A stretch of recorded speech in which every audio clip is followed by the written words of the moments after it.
नमस्कार, आप देख रहे हैं वन उत्तराखंड। मैं हूं आपके साथ हर्षदा जोशी। आइए नजर डाल लेते हैं इस वक्त की हेडलाइंस पर। देहरादून में मॉर्निंग वॉक पर निकले CM Pushkar Singh Dhami. Tea stall पर पी चाय। वॉलीबॉल खिलाड़ियों से की बात तो सरकार के विकास कार्यों का लिया फीडबैक।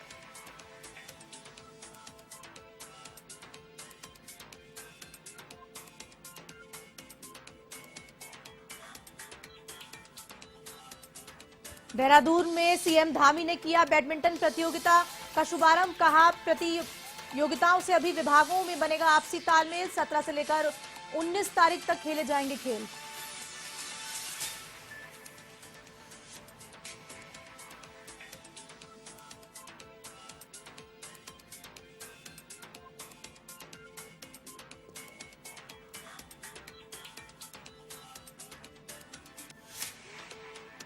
देहरादून के कनक चौक पर बनेगा बिपिन रावत की स्मृति में स्मारक। सैनिक कल्याण मंत्री गणेश जोशी ने भूमि के चयन के लिए किया निरीक्षण। कहा, 16 मार्च को उनकी जयंती पर होगा लोकार्पण।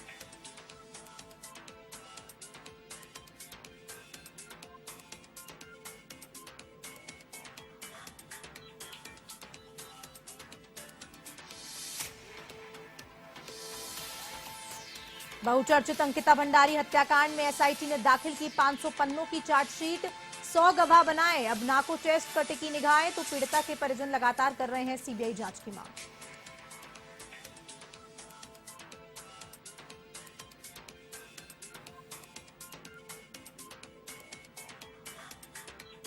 फर्जी दस्तावेज के जरिए अग्निवीर बनने की चाह बनी मुसीबत। बागपत निवासी 2 सगे भाइयों को कोटद्वार पुलिस ने किया गिरफ्तार।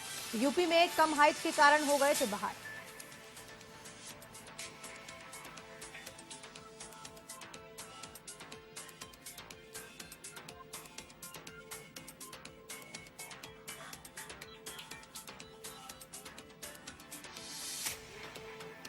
अब खबरें विस्तार से। देहरादून के अंबेडकर स्टेडियम में मुख्यमंत्री पुष्कर सिंह धामी ने अंतर्राष्ट्रीय वॉलीबॉल खिलाड़ियों के साथ भ्रमण किया। इस अवसर पर वाई सुब्बाराव, विनोद नेगी, मनदीप सिंह, देवेंद्र बिष्ट समेत सभी खिलाड़ियों ने अनेक मुद्दों पर चर्चा हुई। तो वहीं सरकार की ओर से हर संभव सहयोग का आश्वासन भी दिया गया। आपको बता दें कि इस दौरान मुख्यमंत्री धामी ने टी स्टॉल पर गर्मा गर्म चाय का आनंद उठाया और साथ ही सरकार के विकास कार्यों का फीडबैक लिया।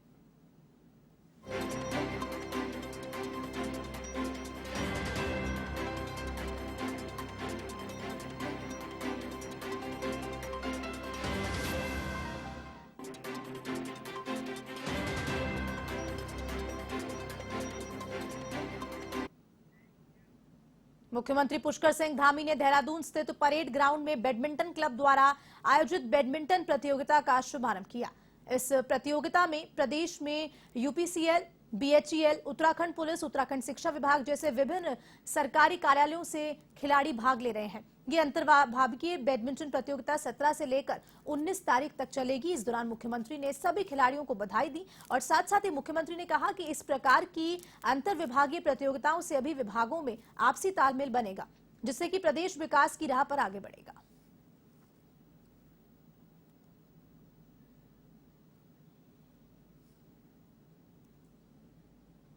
प्रतियोगिताएं प्रारंभ हुई है और ये प्रत्येक वर्ष प्रतियोगिता आयोजित होती है। हमारी सभी को शुभकामनाएं और सबसे अपेक्षा भी हमने की है कि अंतर विभागीय बैडमिंटन प्रतियोगिता में सभी विभागों के अधिकारीगण, कर्मचारीगण आपस में मिलकर इस प्रतियोगिता में भाग लेते हैं, जिससे निश्चित रूप से आपस में जहां पर एक दूसरे को समझते हैं, एक दूसरे के साथ समय बिताते हैं, खेलते हैं, परस्पर एक बॉन्डिंग होती है। उस बॉन्डिंग से निश्चित रूप से हमारे जो कार्य करने की जो पद्धति है उसमें भी कहीं ना कहीं बहुत बड़ा सहयोग होगा, बहुत बड़ा वो तेज़ी से आगे बढ़ेगा, क्योंकि परस्पर बॉन्डिंग के आधार पर विभाग भी आगे बढ़ेंगे, कार्य पद्धति भी जो है आगे बढ़ेगी।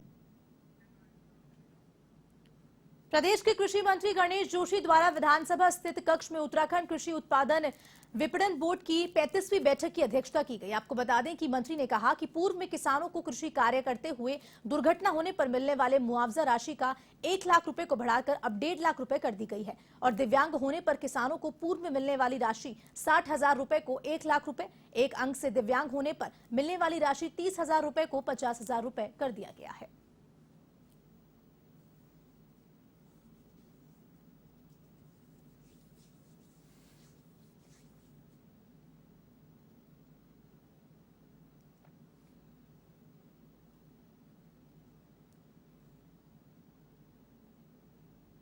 एक लंबे समय के बाद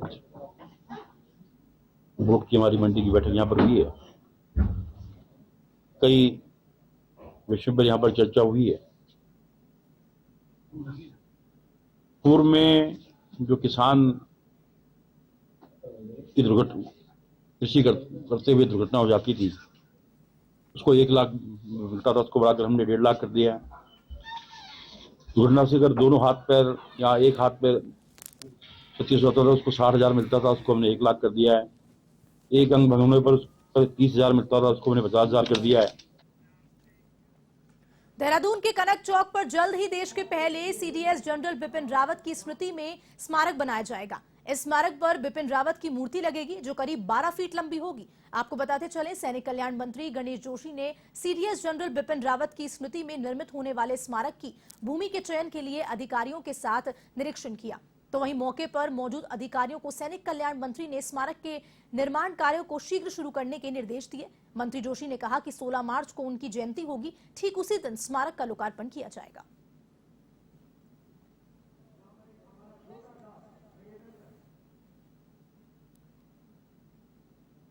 गौरव उत्तराखंड की गौरव है, जिन्होंने कहा था कि चाइना व पाकिस्तान के साथ हम पर हमला करने हमारी सेना उनसे लड़ने में सक्षम है और सर्जिकल स्ट्राइक करने का श्रेय भी बिपिन रावत जी को जाता है। कनक चौक का नाम बदलकर हम बिपिन रावत जी के नाम पर रख रहे हैं और वहां पर उनके नाम पर एक स्मारक बनाया जा रहा है और 14 मार्च को उनकी जयंती के अवसर पर उसका लोकार्पण माननीय मुख्यमंत्री के कार्यक्रमों द्वारा होगा। यही इस महान नायक को हमारी श्रद्धांजलि होगी। अल्मोड़ा जिले के केदार में सबसे बड़ा मोटर पुल का उद्घाटन सल्ट विधायक महेश जीना ने किया। आपको बता दें कि सल्ट विधायक महेश जीना का ग्रामीणों ने ढोल नगाड़ों फूल माला पहनाकर जोरदार स्वागत किया। इस मोटर पुल की 105 मीटर लंबाई और 5 मीटर चौड़ाई है। इस मोटर पुल की लागत 1378.11 लाख है और वलमार साइल्द केदार में पुल बनने से 14 गांवों को लाभ मिल सकेगा।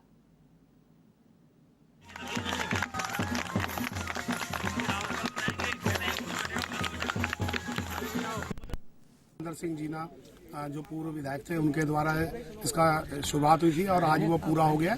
उसका आज हमने जो है शिलान्यास किया है। उसकी लागत 13.5 करोड़ उसका उद्घाटन आज हुआ और 13.5 करोड़ रुपए की लागत से वो बना है। और आज हमारे जो भारतीय जनता पार्टी के एक गणमान्य व्यक्ति हमारे रामजी भाई साहब हैं, इन्होंने हमारे क्षेत्र में 3500 किलोवाट का सोलर प्लांट का की स्थापना की है, जिसका आज शुभारंभ हुआ है। उत्तराखंड के चर्चित अंकिता हत्याकांड के तीनों आरोपियों के खिलाफ एसआईटी ने चार्जशीट दाखिल कर दी है। एडीजी वी मुरुगेशन के प्रेस वार्ता ने बताया कि एसआईटी ने 500 पन्नों की चार्जशीट में 100 गवाह बनाए हैं, तो वहीं 30 से ज्यादा दस्तावेजों साक्ष्य भी शामिल किए हैं। चार्जशीट कई आईपीसी की धारा और अनैतिक देह व्यापार अधिनियम के तहत फाइल की गई है। इसमें तमाम वैज्ञानिक और इलेक्ट्रॉनिक साक्ष्यों को शामिल किया गया है।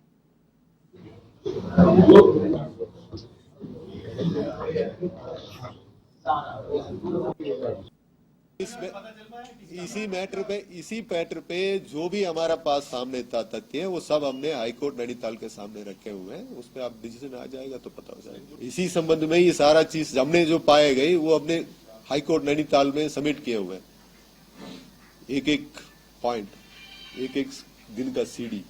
देखिए, जो कोर्ट का भी यही पिटीशन में एप्लीकेशंस दे, जिसने भी लगा ये बहुत सारा सवाल लगाए थे, उसको हमने जवाब बनाए हैं। जो हमारे पास जो सामने आए तथ्य हैं उनको फैक्ट्स को हाईकोर्ट नैनीताल के सामने रखे हैं। अभी उनमें जजमेंट आ जाएगी तो फिर क्लियर हो जाएगी आपकी बात। हरिद्वार में बीजेपी जिला अध्यक्ष बदले जाने के बाद जिला कार्यकारिणी के नामों का ऐलान भी कर दिया गया है। भाजपा जिला संगठन में 6 उपाध्यक्ष और 2 महामंत्री बनाए गए हैं। इसे लेकर जगजीतपुर स्थित बीजेपी जिला कार्यालय में नई कार्यकारिणी का स्वागत हुआ।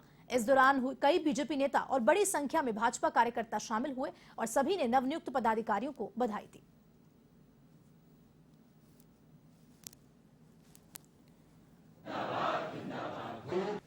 जयपाल जी ने जो रिकॉर्ड बनाया है, तो आने वाले निकाय के चुनाव में उसी ट्रैक को मेंटेन करते हुए पहले निकाय चुनाव और उसके बाद में लोकसभा चुनाव उस दोनों के दोनों चुनाव में ये टीम बहुत बढ़िया प्रदर्शन करेगी और पहले जितना जन समर्थन भारतीय जनता पार्टी को मिलता रहा है उससे कहीं आगे ले जाने के काम ये करेगी। चुनाव आते जाते रहते हैं। चुनावी मोड में हमारी पार्टी, हमारे नेतृत्व 24 घंटे काम करता है। ये टीम उसका एक छोटा सा अंग है और ये टीम उसी अंग के तौर पर अपने दायित्व का पूरी तरीके से निर्वहन करेगी। साथ साथ हमें पूर्ण विश्वास है कि जिस प्रकार से हमने पिछले जिला पंचायत चुनाव में एक तरफा जीत हरिद्वार में हासिल की और एक इतिहास रचा है, उसी प्रकार से हम आगामी नगर निकाय चुनाव में भी पूरे जिले में। प्रदेश कांग्रेस कमेटी के आह्वान पर प्रदेश सरकार द्वारा विद्युत दरों में की गई बढ़ोतरी के खिलाफ चमोली नगर कांग्रेस कमेटी की ओर से पुतला दहन किया गया और ऊर्जा निगम द्वारा विद्युत दरों में 5% से अधिक वृद्धि किए जाने का विरोध जताया। कांग्रेस के जिला अध्यक्ष मुकेश नेगी ने कहा कि पहले से ही उत्तराखंड की जनता महंगाई से त्रस्त है और ऊपर से ऊर्जा निगम के द्वारा 5% से अधिक विद्युत दरों में वृद्धि की जाने के आम जनता पर महंगाई की मार और पड़ गई है।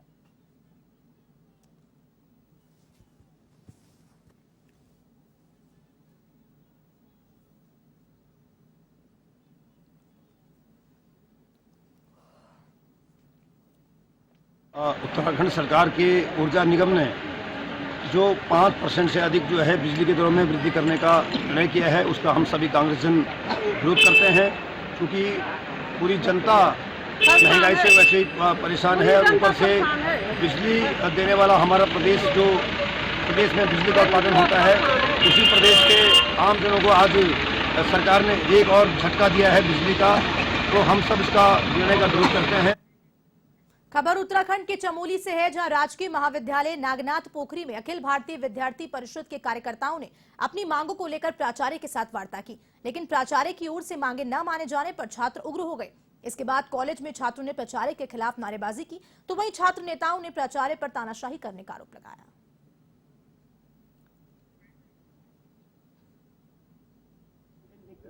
प्रकार की एप्लीकेशन लिखे जा रही है कि आप किस कारण से यहाँ नहीं आ पाए एडमिशन करने के लिए, उसकी क्या गलती, सिर्फ एक गलती उसकी ये कारण है कि दूर से आता है, उसको यहाँ बस नहीं मिलती है।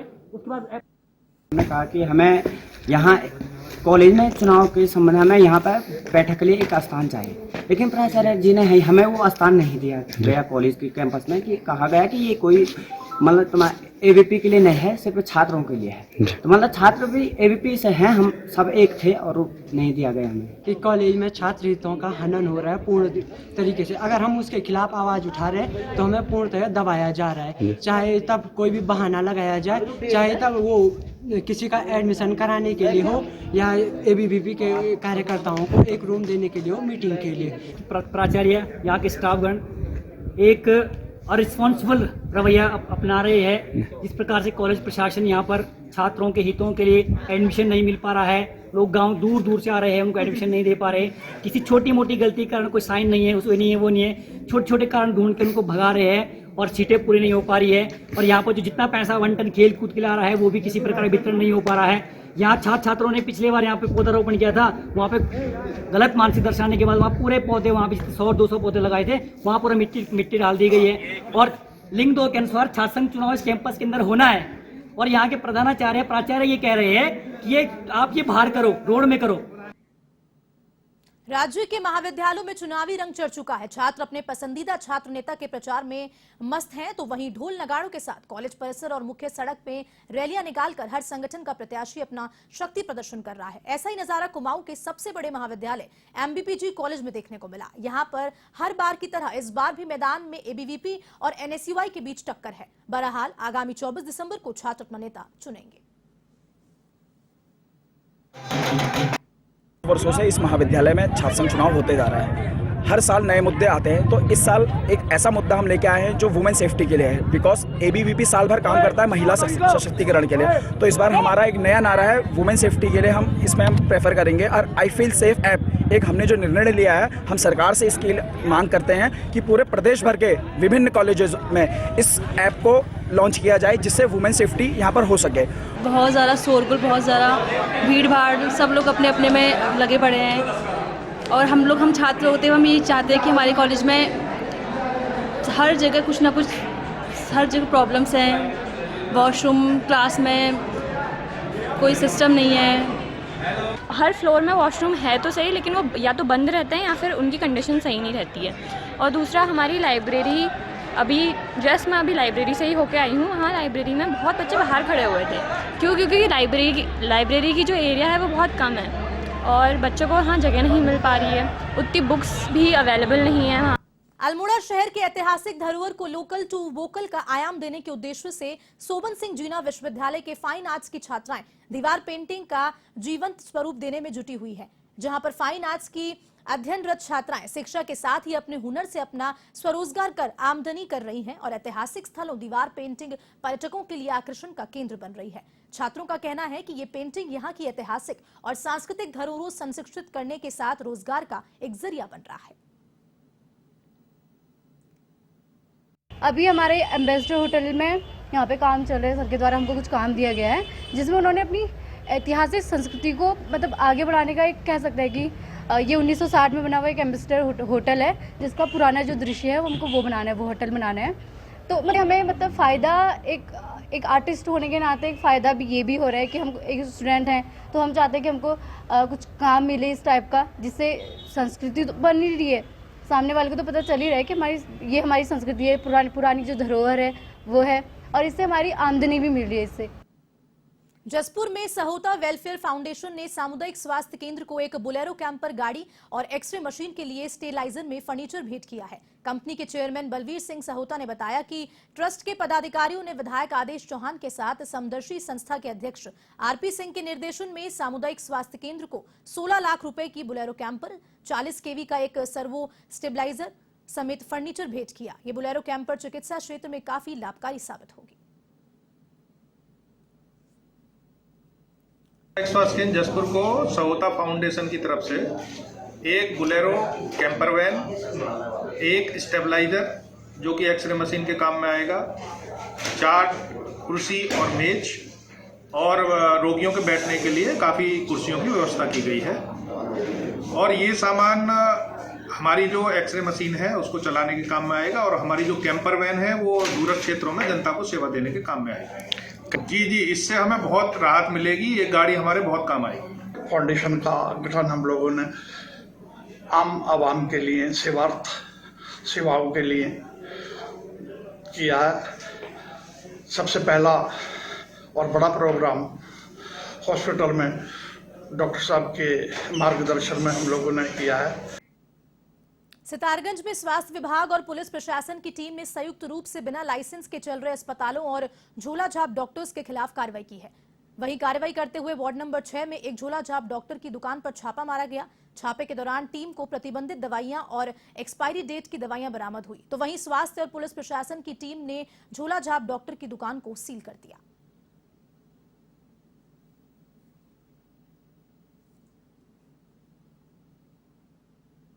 कि डॉक्टर साहब द्वारा अनाधिकृत रूप से घर में प्रसव के दवाइयाँ दी जा रही हैं, तो हमने मौके पे उप निरीक्षक के द्वारा यहाँ पे उनकी अध्यक्षता में यहाँ पे छापा मारा।